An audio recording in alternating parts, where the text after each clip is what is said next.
पहले मुझे बताइए मैं लगाऊं क्यों भारतीय बाजार में? देखो, पहले ये तो क्लियर होना चाहिए कि पैसा लगाने का सही समय है भी है कि नहीं। तो नंबर वन, बाजार के लिए बजट अच्छा था और आपके लिए, मार्केट के लिए साल की सबसे बड़ी इवेंट बजट होती है। अगर बजट आपका ठीक ठाक अच्छा निकल जाए, जो कि बाजार के लिए था ही, तो एक हो। दूसरा, आरबीआई के नए गवर्नर, उन्होंने आते ही बैंकिंग सेक्टर की समस्याओं को बहुत अच्छे से एड्रेस करना शुरू किया, सिस्टम में लिक्विडिटी डाली है।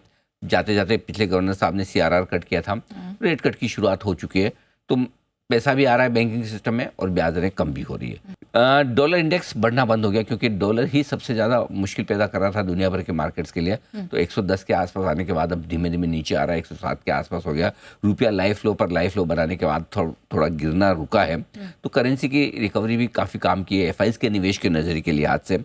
रिटेल इन्वेस्टर्स डटे हुए टिके हुए, 26,000 करोड़ की एसआईपी लगातार आ रही है, 25,000 करोड़ से ज़्यादा की, और उनके उत्साह और जोश और भरोसे में कहीं कोई कमी नहीं है। ये अच्छी बात है। और आखिर में सबसे बड़ी बात जिसकी वजह से हम कमज़ोर हुए, थोड़ी अर्निंग स्लो डाउन, थोड़ी जीडीपी स्लो डाउन और कंपनियों के नतीजे जो जिस तरह से आ रहे थे, उसको देखते हुए वैल्यूशंस बाजार के महंगे लग रहे थे। अब इस गिरावट के बाद बाजार के वैल्यूशन और स्पेशली लार्ज कैप शेयरों में वैल्यूशन आकर्षक हो चुके हैं। अगर 2 साल का किसी का व्यू है और अगर 20 के मल्टीपल से नीचे निफ्टी ट्रेड करता है तो आकर्षक वैल्यूशन माने जाएंगे। मिड कैप स्मॉल कैप में थोड़े बहुत कहीं कहीं अभी भी महंगे हो सकते हैं, लेकिन कई जगह सस्ते भी हो गए। तो लार्ज कैप्स तो आपको ये साफ कर रहे हैं कि अब हमारे खरीदने का वक्त आया है।